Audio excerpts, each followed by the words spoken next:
Hello guys and welcome to SteveKnows. I've got some great stories I want to share with you guys, such as Oculus Quest has got a nice little update. There's some free content for some Quest games as well, and some new technology I want to share with you, and so much more.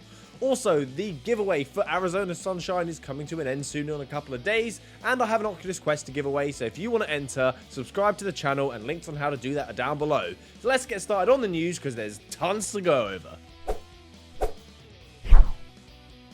So you guys may know the company Canon for their cameras, their DSLRs, their lenses. They're a big player in that space. But it seems they have branched out and created an augmented reality headset. This is set to replace the already existing headset, the crazy expensive M-Real Display MD10 that was priced at $82,000 or 9 million yen.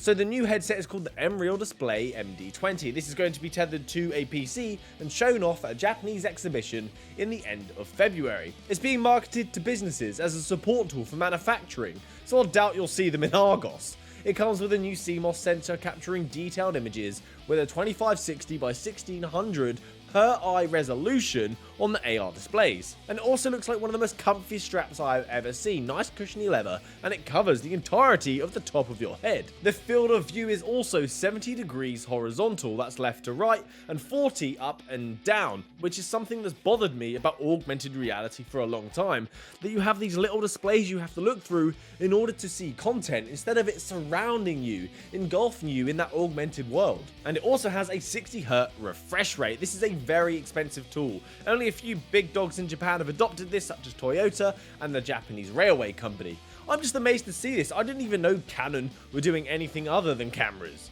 So it was interesting to see. So the next one is a fault that occurred on the Oculus store, and some lucky gamers managed to pick up a free copy of Moss for a short period on the 3rd of February. The developers confirmed that this wasn't meant to happen. It was supposed to be on sale for 34% discount, putting it under $20 for a great title, but instead of being discounted, it was put on the Oculus store for free. So if you managed to get the game, congratulations. Wario64 took this moment to Twitter, and Polyarc Games responded, the developers of this title, saying this: "There was a mistake on the store. Moss was supposed to be 34% off. Congrats to those that managed to get the game for free. Let us know what you think." And I think that's a great response. They could have been salty about it, but instead of doing that, they were in good spirits and wanted feedback from the community. Great job, guys. So let's talk about the Lynx R1 AR and VR headset. In a previous video, I was letting you guys know that on the 3rd of February in San Francisco, this startup company was going to show off their AR and VR standalone headset. This headset is called the Lynx R1, and that's already been and gone, so I want to share with you some highlights of that showcase. Because what's interesting about this is that it already shares similarities with our existing virtual reality headsets, and I think it's insight into what we're going to see in our next generation of HMD. So first of all, it contains the XR2 chip from Qualcomm, which will most likely be what we will be seeing in the next generation of standalone headsets, as it's specifically made for mixed reality hardware, and is incredible at concurrent processing. If you've seen a previous video that I did, I deep dived on it, and it has twice the performance of the current Quest 835 processor.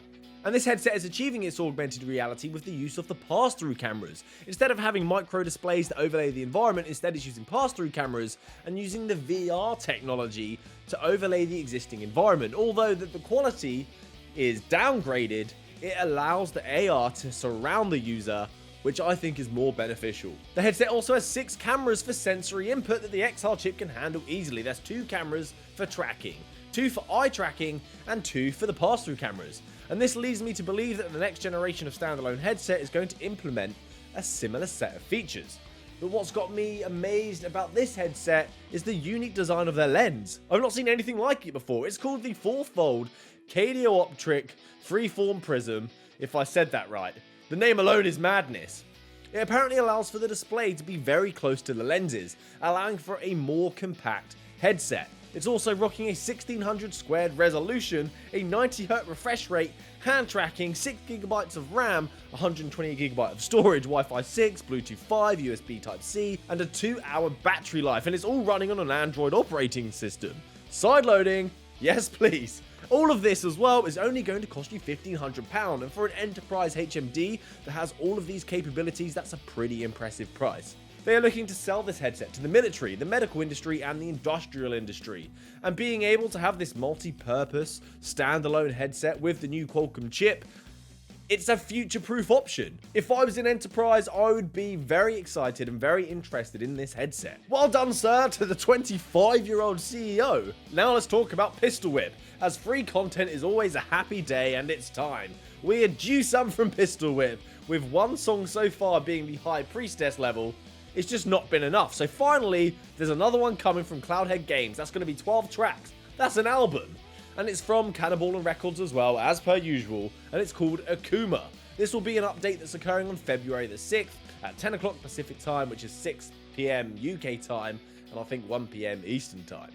And apparently, every month going forward from this point, there's going to be a new track for Pistol Whip for us to enjoy. So it doesn't end there. It's going to keep on coming. And since we're on the topic of mad music, Elon Musk has dropped an EDM track that he produced, wrote, and performed himself. This guy is crazy. It's called Don't Doubt Your Vibe, and he shared it on Twitter to his 31 million followers, and one of these people is the head of music at Beat Games, and he's trying to request that this song gets put into Beat Saber. Now, wouldn't that be a great, glorious moment?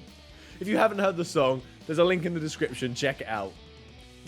Elon. So let's talk about hand tracking. When Oculus announced hand tracking, it was madness. We lost our minds. And when it was finally released, we didn't get to try much on it, apart from the demos that were available via SideQuest, and they didn't really show us how good you could implement hand tracking in a game.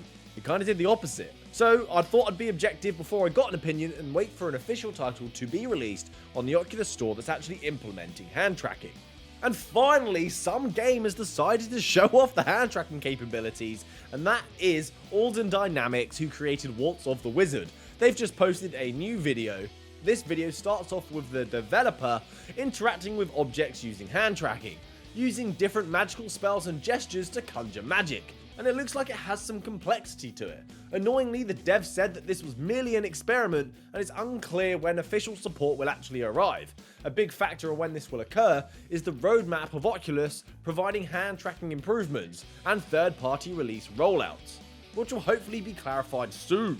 Which is annoying. Can we please get an official store release that has hand tracking? Oculus, one of your first-party games, should be implementing this. And since we're talking about hand tracking and updates, Oculus has got its version 13 update available. This obviously is going to be on a rolling basis, as all the previous updates on Oculus have been. And this is available from the 3rd of February, and if you haven't got it yet, you may get it in the future, so just keep your headset charged and keep your eyes peeled. But luckily we've got some information about what's going to be in these updates, because what Oculus likes to do is post some features in their forums before they release the official release notes of that update. When switching from hand tracking to using controllers, you can now more easily find your controllers by enabling pass-through. Enabling pass-through? Does that mean we're going to have pass-through on demand? Finally, but it seems very odd that they worded it that way, so maybe we don't. I'm going to have to try it to find out. We've added an option to enable automatic transitioning between hand tracking and controllers. We've added a new step to the hand tracking tutorial that will allow you to practice scrolling with your hands. Remote rendering support for Unity has been added so developers can more easily build and test hand tracking apps through their PC, and there's also improved hand tracking stability. The automatic transitioning, this is a great one. So now when I put on my headset, if I haven't got my touch controllers on me, it will automatically enable the hand tracking. And if I pick up my controllers, this is going to disable hand tracking. And this is going to enable a much more seamless user experience, because I have experienced myself such annoying hassle trying to pick up the controllers, change the hand tracking, put them somewhere, and it's just a kerfuffle. So some event updates. You can now start a party direct from a live events detail page to help you and your friends get into the event together more efficiently. We've made improvements to the Oculus event invite feature. Event hosts can now allow guests to invite their own friends. Viewing a developer-created event will now allow you to view a list of all your friends who have indicated that they're also interested in this event. Viewing a user-created event will now allow you to view a list of all users who have indicated they're interested in it, as well as all the users that have been invited, similar to the events page and how that works on Facebook. You can control whether or not you appear as part of the above invited or interested lists via who can see your activity on Oculus privacy setting. But it's great to see that Facebook are allowing some personal customization on our privacy settings. So if we don't want people to see what we're up to, turn it off. There is also an updated application search feature. which is also on a rolling basis, so even though you're going to have the update, you may not have the new and improved interface. Just to make you aware if you start worrying and you don't have it. There's also some new default apps such as scoreboards, which allows you to see your friends' achievements and their leaderboard stats and compare them to yours. Again, also, this is on a rolling basis, so you may not have it even though you've got the version 13 update. Also, the storage manager is going to have a makeover. It should look all shiny with some new descriptions and new statistics so you can better understand how you're making use of your storage. There's also a bunch of bug fixes that I'm not going to go over. I'll leave the link in the description so you can check it out yourself. But speaking of improvements, there are some link improvements as well. Just to make you guys aware, if you're using the Oculus Link and you're on version 13, you may need to enable the public testing channel on the Oculus application on your computer, or your link may not work. Also, if you've got version 13 and once it's finally rolled out, you may need to back out of that public testing channel because your link, again, may not work. When I finally got this update and it's rolled out to everybody, I will be doing a tour so you guys can see what all the new improvements are. So, thanks for watching Steve Knows. Stick around for next time, guys, so you don't miss out on any of the latest and greatest news. Subscribe to the channel, join the giveaways. Happy gaming. Good day.